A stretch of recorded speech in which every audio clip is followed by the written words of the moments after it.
presentation. If you wouldn't mind making sure your microphones are muted. We're trying this Zoom and in-person meeting here kind of as a hybrid. It's one of our first meetings here tonight, so we're working through some of the technology issues, but we'll get started here in just a second.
Good evening, everyone. My name is Tim Wood. I'm the superintendent here at East Mills. And tonight we have our first community bond meeting. And for those of you that are in attendance, very much appreciate you being able to make it. We have quite a few people on Zoom as well. So I would like to introduce from Ali Pointer Macacho, Derek O'Neill, and from William Jones and Lady as well. So I will return it over. I'm going to go ahead and change some of my settings here for the Zoom crowd.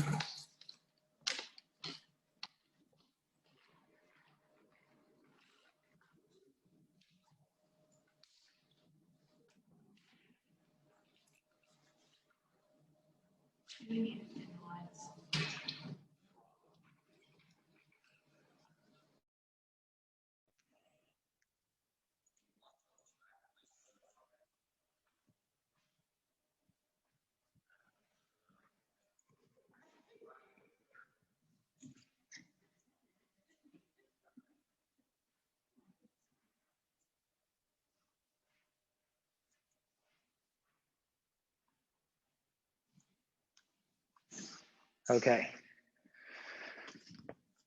Daniel, can you hear me on the Zoom? Yep. Okay. I just want to also thank everybody for showing up here tonight. This is, as Tim said, kind of the first community engagement meeting in this process with the East Mills Community School District. I just want to let everybody know that the meeting is being recorded, so there is a camera up here. The intent is that this entire presentation then will get uploaded to a website that we've created and a link to the East Mills School District's website. So you can go back and rewatch the meeting, or if there are people that you talk to and they didn't get out because of the weather or some other conflict, you can let them know that this meeting was recorded and they can go check it out and see where we're at with things. For those of you on Zoom, I'd appreciate it if you'd keep your microphones muted for now. As we go through this, if you have a question, there's a chat section that you can type in your question, and then Daniel with Alley Pointer, he's going to keep track of all of those, and we'll go through them at the end of the meeting. For those of you in attendance here in person, there are some index cards. If you have a question, go ahead and write down your questions throughout the presentation. Emily will pick those up here at the end of the meeting, and we'll go through your questions here. That way, I will repeat the question. That way it shows up on the Zoom and the recording, and everybody gets to hear those. As I mentioned, we are just a little new to this kind of hybrid meeting format. In the past, we would have done this. Everybody would have been crammed into a room. We'd break out into small groups. We'd be rubbing shoulders, talking about floor plans and things that we want to dream about for your school system. But because of the times we are in, we are being extra precautious. That's why we have the group on Zoom. And those of you here in person, we appreciate everybody joining on. I do like to just give a quick opportunity for any school board members to please raise your hand, just so that everybody knows where you're at. We also have a facilities committee that's been established and has met a couple times to hear this information and provide some feedback. So if you're on the facilities committee, if you'd raise your hand, great. As I mentioned, as Tim mentioned, he introduced Emily Bannock with Boyd Jones here. That's your construction manager. I've also got Daniel with Alley Pointer Maquetto on the Zoom monitoring that for us. And then we have a very prestigious Nishna Valley graduate here tonight, which is my wife, Jill, sitting over in the corner, also helping us out here. With that, we're gonna go ahead and switch over to the presentation.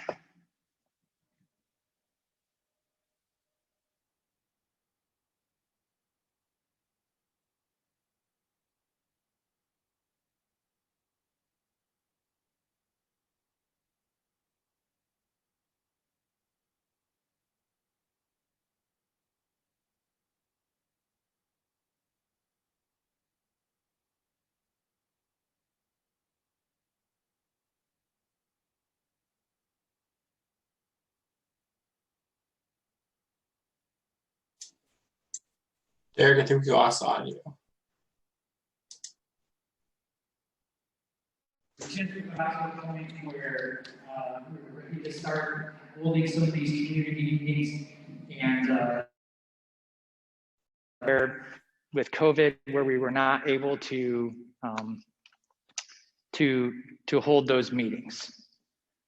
And I just need to check my settings here with the microphone real quick. We can hear you now. You can hear me? Okay. Yeah, I think your AirPods disconnected for a sec. Okay.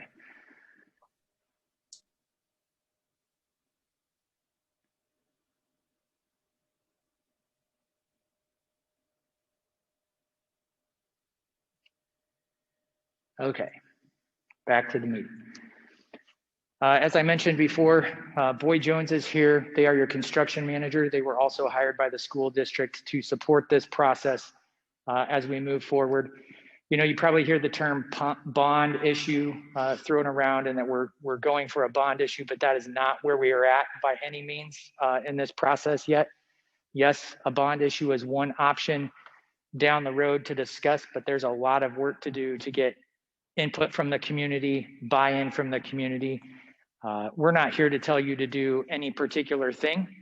So you may have an option that is do nothing, or just keep going for another 5-10 years on the path that you have been going, keep doing your regular maintenance and not doing any type of larger scale improvements. And that's certainly an okay solution if that's what the community wants and the way the community goes.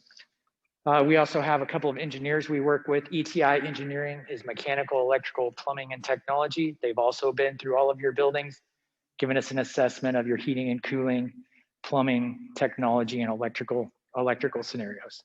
And then obviously a very important part is everyone in the community and hearing what the community has to say about this process. Just quickly about Alley Pointer: put people first, advance design, and build communities. That's our 3 dedications. We apply that to every project. We, as Alley Pointer, we have our main office in Omaha, Nebraska. We do have a little office in Red Oak, Iowa, and we have an office in Austin, Texas. We have been doing school work here in the Iowa side for just under 10 years. Prior to that, we've done a lot of schools and a lot of different types of projects all over the Nebraska and Midwest area. Our goal is to make every school in Southwest Iowa the school of choice. We see no reason why our schools in this area shouldn't be schools that are looked at and compared to as an alternative to any school in the metropolitan area. I think the times that we are living in now particularly show you that people and families can choose to live where they want, send their kids to the school that they want, and work somewhere else. You could live in Malvern, for example, and work for a company based out of California or Austin, Texas. So these are important things to keep in mind as we move forward with this process.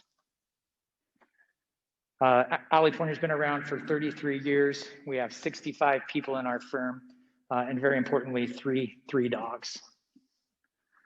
So our process is kind of this. We want to talk about the goals. I want to give you a little bit about the master planning and programming effort, and just the things that we look at. Some goals from this process. These are some things that we've discussed with the facilities on the walkthrough. Some items that we've put in here for discussion, and then there's always others that may come up throughout this process with engaging with the community. But the safety and security of the students and the staff is very important. We want to provide environments that enhance and improve the educational experience for all students and staff. We want to maximize existing square footage and space. We want to enhance community pride in the schools, and we want to move forward with a community-based solution. Again, we are not here to tell you what to do. We are here to listen to you as a community and what you want in your school system for your communities, and then propose solutions that meet those wants and those needs. So our process in this is pretty simple. It's threefold. Where are we now? Where do we want to be? And how do we get there? And we're all about a community-based outcome with a broad cross-section of community members. We have a facilities committee. We'll have steering committees, focus groups. And then we want to present you with implementation concepts that are short-term, mid-range, and long-term. And as always, we prioritize needs first before the wants. So what have we looked at? We've analyzed the existing buildings, all of your sites. We've looked at existing drawings. This is just a sheet of an existing drawing from your school. We use 360 capture cameras, 3D scanning of your facilities. We do drone scans. So this is a drone scan of your junior, senior high here. That's of the elementary building. And we use all of that in our assessment of your school to evaluate work that's been done, deficiencies. You do a great job of maintaining your schools with what you have. We've never seen a school that has perfect maintenance, that your facilities team can get to every single item on their to-do list. That just doesn't happen. It always comes down to priorities, dollars that can be spent, but you have great facilities here, and you should be very proud of them. So where are we now? Where do we want to be? And how do we get there? Again, the where are we now phase, that's where we're at right now with the community engagement. We've completed a facilities assessment. We're going to give you that information here tonight. Again, when we look at your current facilities, accessibility, handicap accessibility, ADA code, those are all very important things. Life safety, so fire sprinklers, fire alarms, FEMA tornado shelters, security, safety and security, heating and cooling, plumbing, electrical, and then the administrative and the activity environments, any other special components in your school system. The where do we want to be? These are the ideas to stimulate discussion. So after tonight, you will start seeing us, and we get some feedback tonight. you will start seeing us present concepts, and we call those ideas to stimulate discussion. So as we take the information from you, we apply it to potential solutions. We get more feedback from you. We refine solutions, present new ones, and that process until we get to a point where the community has a vision that then the school board understands what the community will support. We look at enrollment size. You'll see a little bit of information on that. Any, again, special offerings, career technical education. You have a great industrial arts shop, CTE space back there. Any of those types of spaces in your facilities that you want. Are you looking for a second gym at a particular site? Those sorts of things. We evaluate any operational deficiencies. Just flat out being just being honest, you have an operational deficiency because you have two school buildings 10 miles apart from each other. That creates additional transportation, additional staff that a school district that was in a K-12, one K-12 building would not have. We're not saying that's a bad thing. You have a large geographic area for your school system, but that is an example of things that we look at. Again, getting the community involved. So we'd love to see more people at the next meeting. We'd love to get people involved in focus groups. This is a list of some of the focus groups that we would like to create to help move forward with any of the solutions and the ideas as we continue this process on the where do we want to go. And as I mentioned before, we create options and scenarios based on focus groups, your feedback, the ideas to stimulate the discussion.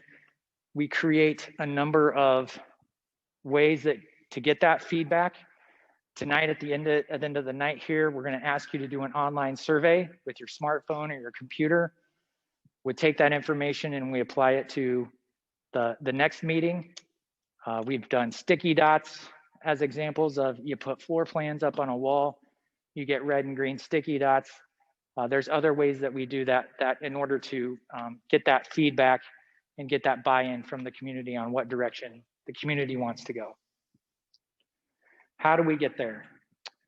We're going to briefly talk about sources and uses of funding tonight. There'll be a spot for Tim Hood to get up and let you know a little bit about where the school district is at from that standpoint. And then there's always opportunities, if you know of somebody who wants to give you $20 million to build a new school, that's certainly something that we would look at also in this area. So the idea that we come from this is we've got a master plan. This master plan is your roadmap for getting you where you want to go. So that in the future, if you do an addition or if you do a remodel, that you're not doing something that then you're going to change if you implement another component of your master plan down the road, or that needs to be modified because someone from the state says you have to make your locker rooms accessible, and now you've got to change some area that you just remodeled. You will hear us talk about short-term, long-term, midterm goals and implementation. You'll see this master plan kind of carries you out to kind of the 15-year plus time frame. So at the end of that process, and we've got a schedule we'll show you here, but at the end of that process, then the facilities committee sees all of the effort that the community has put in, that they've gotten to a direction that they feel is a consensus. That committee then presents that information to the school board, and the school board can choose to adopt that master plan and then move forward with what funding mechanisms may be available to implement any components of that master plan.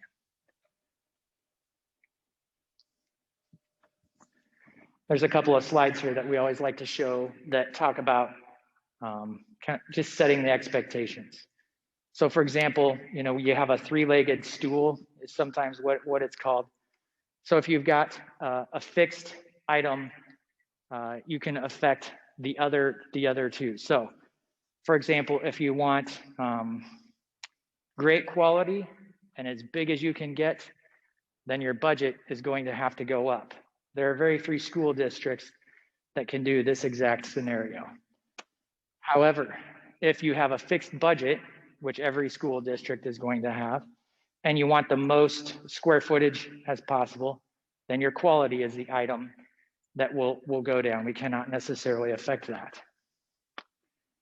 And then the same goes if you have a fixed budget and you want really high quality, then the size of what you get is going to go down. So again, tonight we are in the where are we now phase. I'm going to present you the existing facilities assessment and the existing conditions. I got to take this off for a second.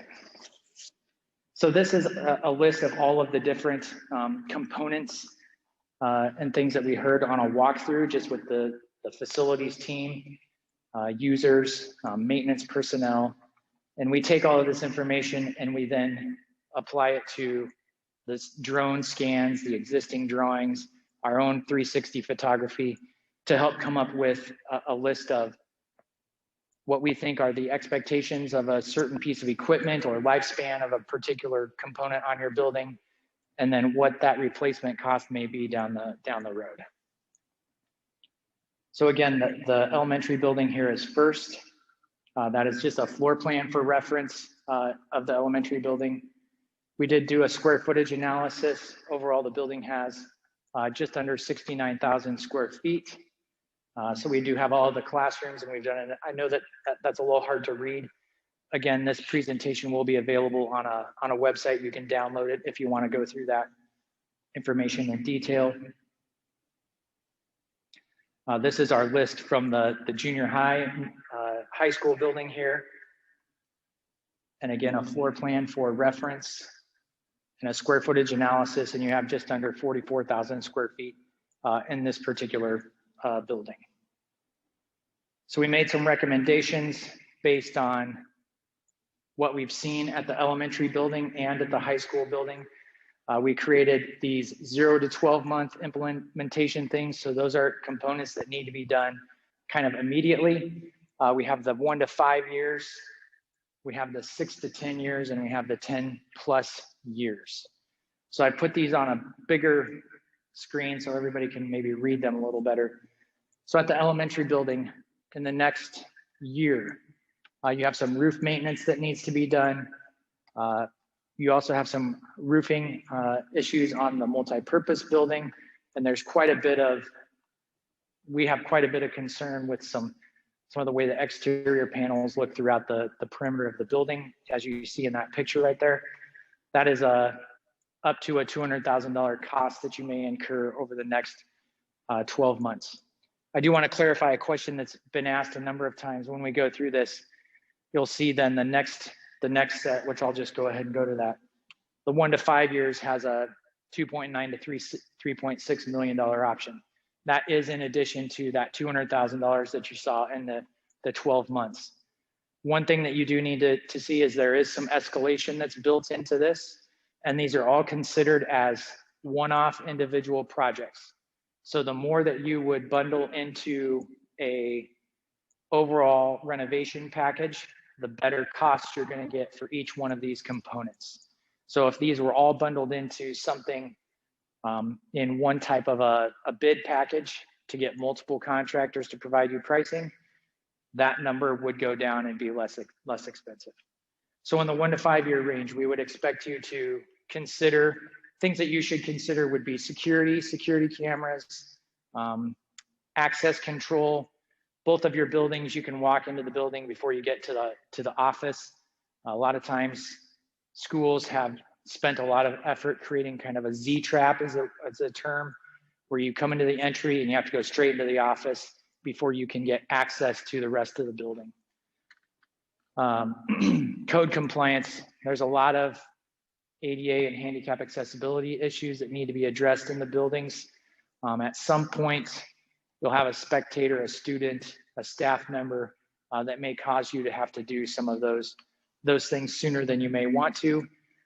We believe that there's some ongoing HVAC maintenance and upgrades at the elementary building. You would want to consider a new roof. We've got that exit stair from the lower level that needs some needs addressed gym upgrades and lighting. That's kind of just a general catch-all, but there are some issues with the gym over there at the elementary building. Some hazardous materials abatement. So that's a line item we put in there just to capture some cost. There are some things that would make us believe there may be some hazardous materials in some of the tile. Now it's okay to have that on the floor, but once you start to do a renovation of that area and you have to tear into that, you need to go through an abatement process with that stuff. And then there's some old equipment that we've just noted as sitting around that's not in the greatest condition or should be removed. In the 6 to 10 year range, there's some classroom upgrades, some finishes, and some lighting. There's particularly in the south classrooms. Now that would be the ones to the original building when we refer to the south classrooms. Technology upgrades, particularly as we continue in this time with one-to-one computers, remote learning opportunities. A lot of the way you educate children has changed dramatically in the past 10 years and what those expectations are for remote learning. And then we would suggest really diving into some of the extra spaces that we noted in that building. Old science labs that are used as football locker rooms, for example, would be, is there a better way to use that space, or can we rehab that space to make that truly a locker room function that's better for you? In the 10 plus years, we have some energy efficient lighting upgrades throughout. HVAC replacement with a building and energy management system, window replacement. Your windows over there are, as long as they're maintained, they'll last you for another 10 years, but you are getting to a point where they need to be looked at. There's some code related things that are not currently required, but as you start getting into these larger renovations, you may need to consider some life safety issues from fire sprinklers, new fire alarms. The state fire marshal's office is being very picky about getting tornado shelters and storm shelters in their school buildings when you go through a significant renovation. All things that are not currently required, but as you move down the road and any significant type of renovation may be required. At your junior, senior high building, again, we've put together a very similar list in a similar time frame.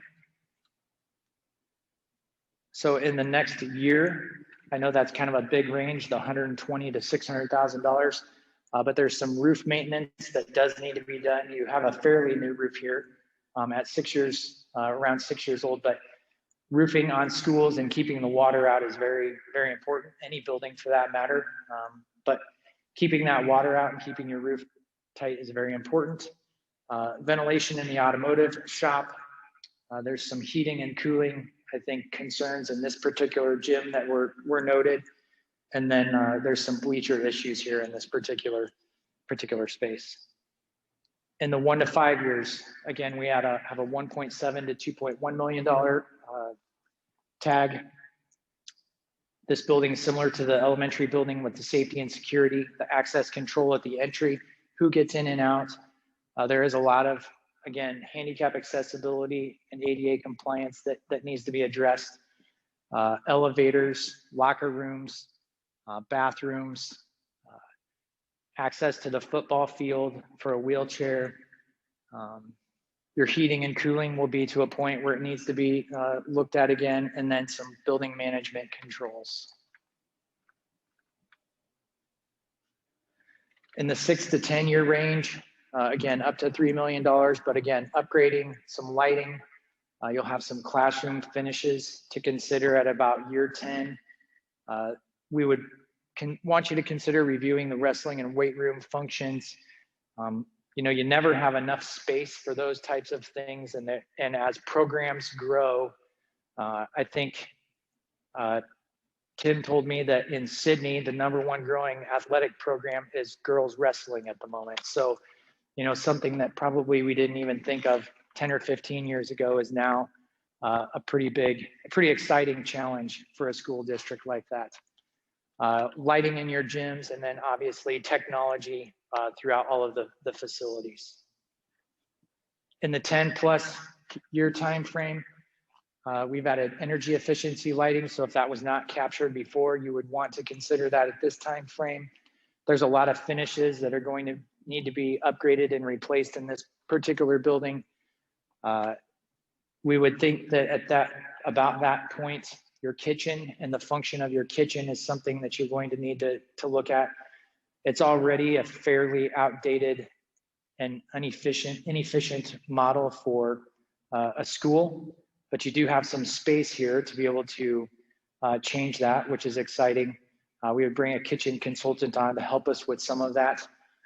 HVAC replacement and energy management, building energy controls, window replacement, and then in this building, the same code related things that while they're not required right now, any significant upgrades may kick in, additional life safety, fire sprinklers, and that tornado shelter component.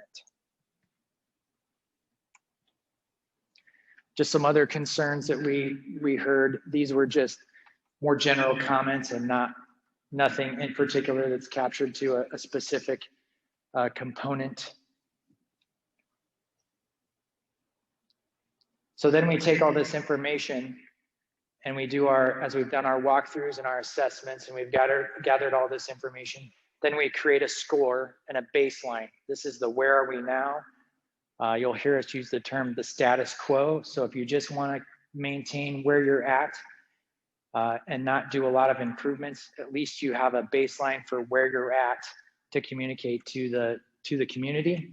So we've got this score sheet from 0 to 10. A 10 is basically a brand new building within the past 5 years, and a 0 in a failing category is something that's 50 plus years old. Nobody's touched it in 50 years. So your elementary school, we take these 4 components with the site analysis, the exterior, your interior, and your mechanical, electrical, your plumbing, and your technology. And we come up with a score, and then you get an average on that score. And then you can see where that falls in the overall graph as far as the condition of the building based on the components that we had up there on the screen. So you're between adequate and fair. I would say most school buildings that are in around approaching that 50-year mark in age, that have had good maintenance, have been occupied the entire time. In Iowa, you're going to fall somewhere around a 5 on all of your school buildings that way. Your junior, senior high facility, again, the 4 components with the site analysis, the exterior, the interior, and the mechanical, electrical, and plumbing component. This building scores a little bit lower at a 4.7. But again, it's right at that 5-year or that 5 mark on the overall graph around the fair condition component. We also looked at some enrollment components. Darla did just send me the certified enrollment here for this school year. We have not had a chance to plug it into our presentation yet. So this is the numbers that we got in 2019. And I know that there's a concern with the preschool number that's up there for 2019. So we will look at that. But this shows you your enrollment per grade.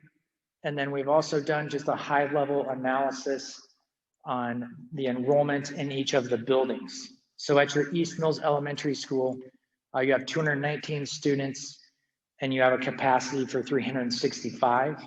Here at the junior senior high building, you have an enrollment of 206 and a capacity of 275. I'm going to let Tim give you just a little bit of information on where you're at financially right now as a school district. So when we talk about school financing, you'll hear some of these terms. General fund is one of them. The general fund is basically when we pay our salary. Derek, it's a little hard to hear. Workforce, and it comes from state and local property.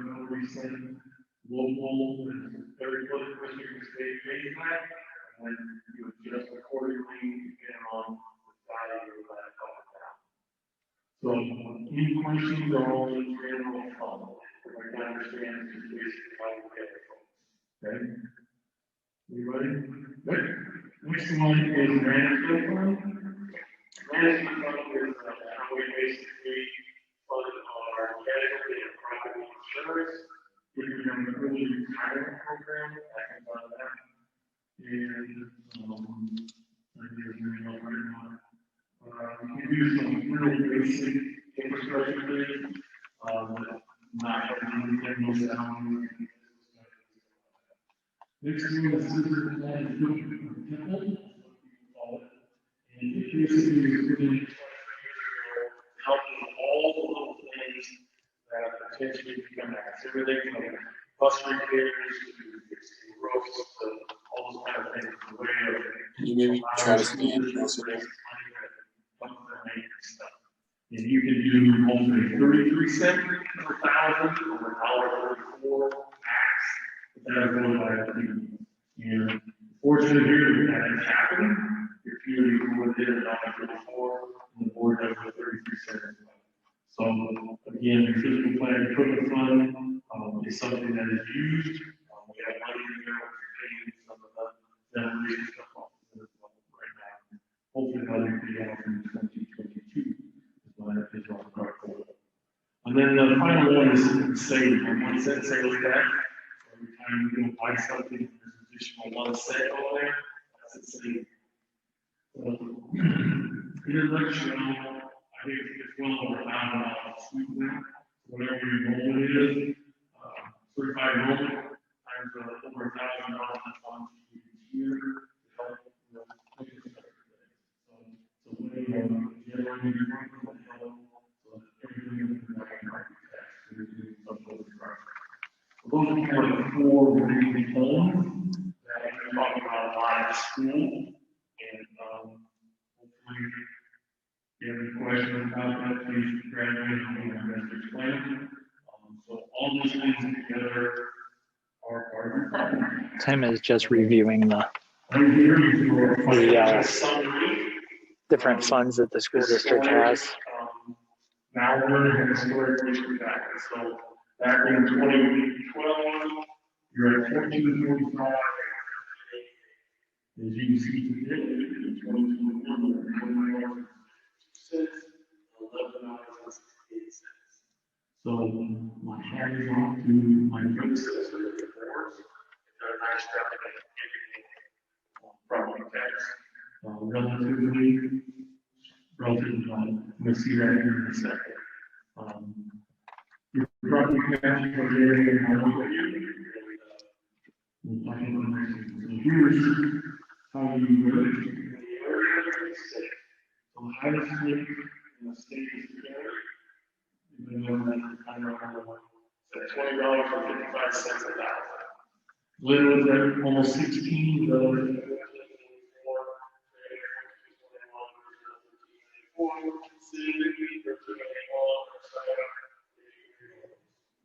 you see going in one, scale is the mission part.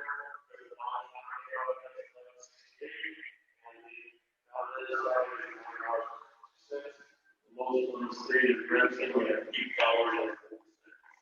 That comes from a lot of these conversations.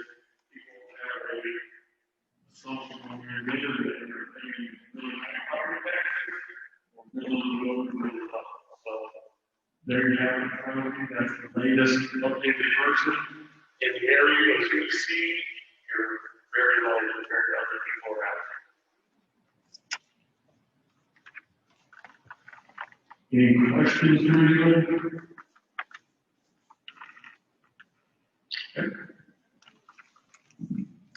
So as we mentioned earlier, the next meeting, we will have the school's financial consultant here. That is Matt Gillespie with Piper Sandler, and he'll be able to give you a lot more information. This is kind of just setting the stage for where you've been at historically, how you compare to other districts around you, and then also just some of the funding mechanisms that the school has to be able to pay for things. So when Matt's here, he gets into a lot more issues. He gets into a lot more what if scenarios so that as taxpayers and community members, you kind of understand what that impact is to you. This sheet, so as I mentioned at the beginning of this, we're not here to tell you to go pass a bond issue to do all these projects. We want to give you all of the information so that you can make that decision as a community.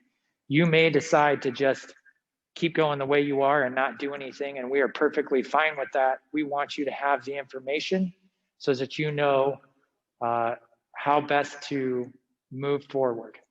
If you want to see what, for example, if you want to see what your $10 million in just renovations and improvements does, if you start to think about how to improve and change any of your facilities, those are ideas we will present to you if that is the direction that you go. Just for reference though, you can't just decide, you can't just decide at some point in this process that you want to go have a bond issue election next month. The state dictates when those elections are. They also dictate when it fails, how long you have to wait to get to the next one. And we wanted to put out here a timeline for everybody to see that there are 2 potential bond issue options this year in 2021. You have September and you have November. If you want to hit a September bond, GeoBond referendum, we need to be finished with this community engagement process. We have to have a comfort level in the buy-in from the community by the end of June in order for that process to begin with capturing signatures, the school board doing their piece to say that they are actually going to proceed with a bond issue, and then meeting all the notification deadlines that are required with the state and with your local county auditor and all of those people that run the elections. So does that make sense? We've put together kind of a schedule just for everybody to see for reference. Obviously, we are doing the first community engagement meeting here tonight in January. So we are ahead of a community engagement schedule that is shown on that calendar. But we're not here to say, this is what you have to do. We're not trying to push you in any direction. Our goal is to give you all the information, all of the facts, and then let that be a decision that the community moves forward with.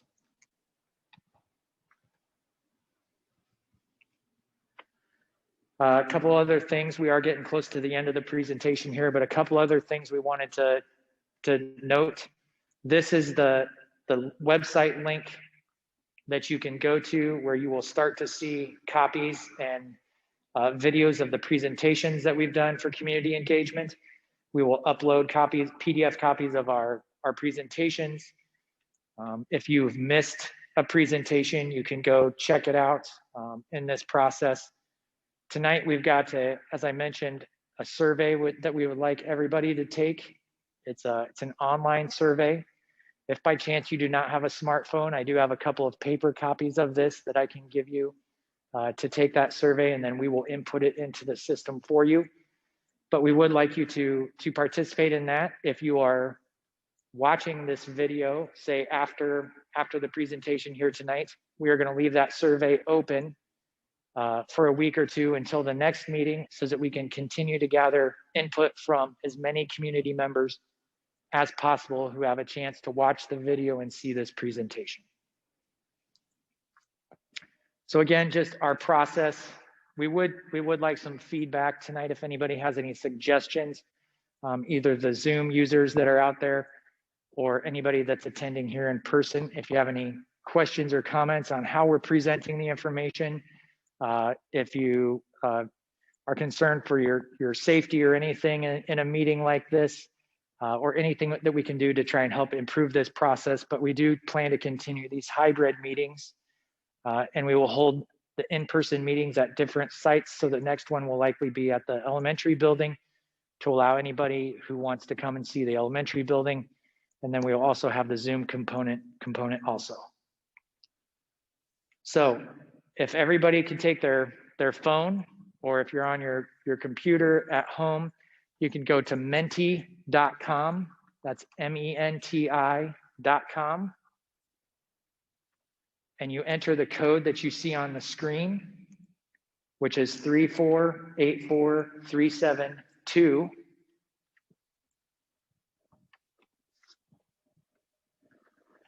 And if you are on a smartphone, it should look something like that you see on the screen there. Again, that's menti, MENTI.com.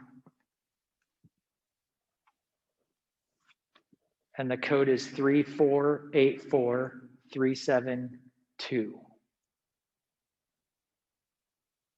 And what we're asking you to do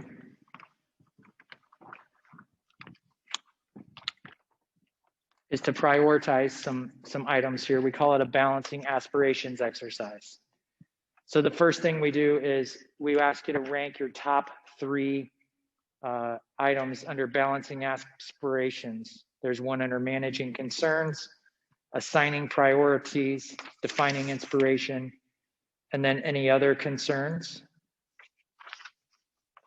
or items that we need to know.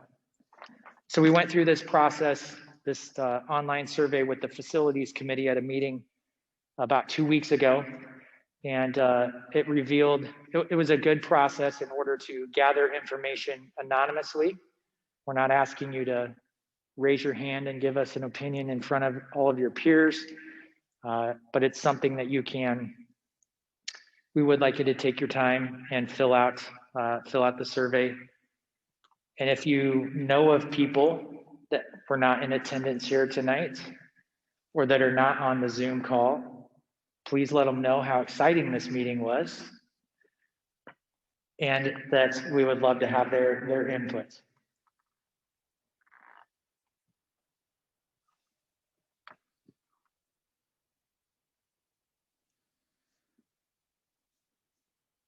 So once you're done with the survey, if you've had any questions from tonight and you've written them on a note card here in the audience, Emily and all black there will walk around and pick up your note card with any questions. And if you are a Zoom user and you have any, please make sure you type them in the chat. And Daniel from Alley Pointer will let me know what they are, and I will repeat them so that they are heard at both ends and on the recording, and then do our best to answer those questions.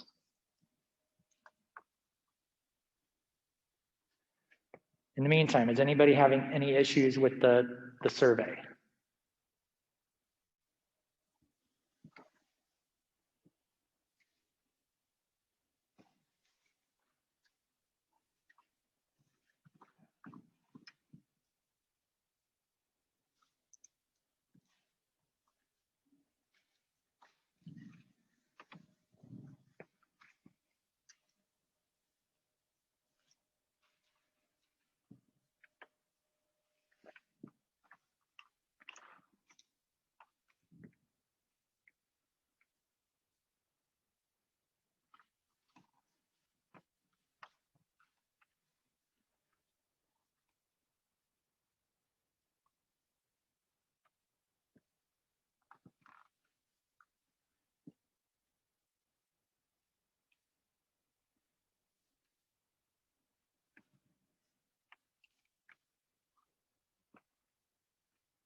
This is usually where I like to tell a joke about construction, but it's not finished yet.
We'll give everybody a couple more minutes on the survey piece, and then I've collected a question or two here. And if you have any questions out in the Zoom audience, please type them in the chat, and Daniel will get those questions out to the rest of us to say what the question is and then answer.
I'll go ahead and read the question we got collected here at the in-person meeting. The question is, what is the date that all schools have to be ADA compliant? That's a good question, and there isn't a great answer. You can't build a new school and you can't do renovation work or additions today and not have them meet current codes, and that includes handicap accessibility and ADA. We have seen school districts here in Western Iowa where the state does their audits kind of on a 2 or a 3 year rotating basis, and they can flag you for handicap accessibility issues. And then you will be forced to be on the clock to get them corrected. You could have a faculty member that you've hired, a coach, a student, any of those things that would also kick you into having to make modifications to your facility to make it fully handicap accessible or to make provisions for them. A good example to give you is over in Red Oak. Prior to them doing their $30 million bond issue, they were working on a plan to do some renovations, some significant renovations. Those plans changed, and the state had done an audit on their facility, and they had lower level locker rooms below their gym. they were forced to do a very expensive locker room, just kind of a one-person locker room on their main floor in order to be able to continue to hold athletic events at their gym, at their high school there. And that had to be done prior to them getting into the actual construction of their all of the work that they did over there for that $30 million project. So that's an example where the state had given them a certain amount of time. They were working on a plan. That plan changed. The state said, too bad, you've had enough time. You either get it done or you're shut down on your holding activities in your building. So the school district proceeded with something that was able to be salvaged in that overall $30 million project. There's states, does the federal government get involved in certain states across the country that just laughs it off? The Handicap Accessibility, or ADA, which stands for the Americans with Disabilities Act, is a federal code. There is no entity other than churches that are able to not comply with that code. So whether it's that, it is up to then states and local building officials to enforce those codes. So here in Malvern, I would assume you do not have a local building code inspector other than maybe a volunteer fire chief who acts as what they call an authority having jurisdiction. And he's never probably going to get involved in any type of accessibility code. So it would fall to a state. It would fall to the state to enforce that. And generally, you're not going to see the state enforcing those until there is a complaint that is filed on that. Jurisdictions like this, when does the federal government get involved? The federal government really does not. It's a federal law that then states have to enforce. Funding is a big one. So when you do a significant renovation, you have to meet accessibility. If you're doing a new addition, you have to meet accessibility. The state fire marshal's office has to review all floor plans on a building like this where there is not a local enforced code and a local building official. So before any work would begin on a renovation or addition here at, say, this particular building, those floor plans are reviewed at the state level in Des Moines. Those include handicap accessibility, all of your life safety and fire issues, and then all of your construction codes that the state has adopted. And then you get a building permit from the state fire marshal's office. State inspectors inspect the construction. And then that is that is how the accessibility code is enforced in a jurisdiction such as this. Not a lot of muscle in it. Muscle? Well, I mean,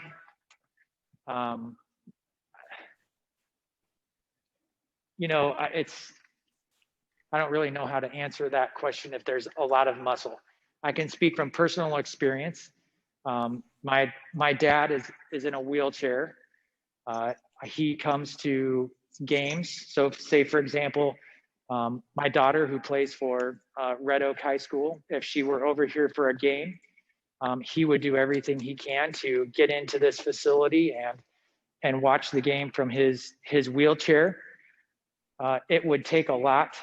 I think most people that have a handicap of some kind are not the type that want to make a huge deal or make a big scene over something.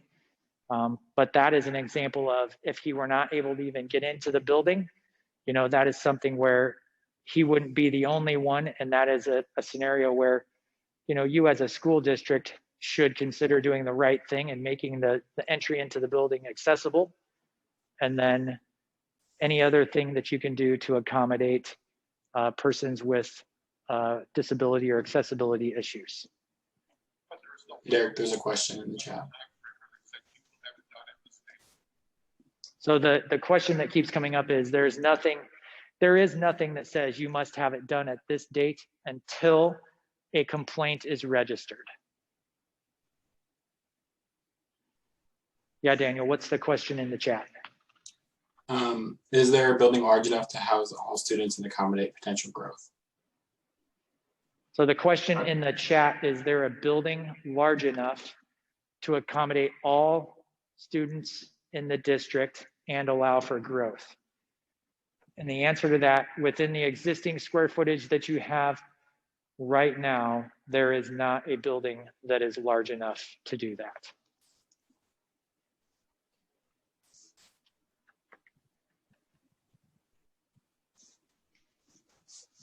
Are there any other questions in the chat, Daniel? No, that's the only one. Okay.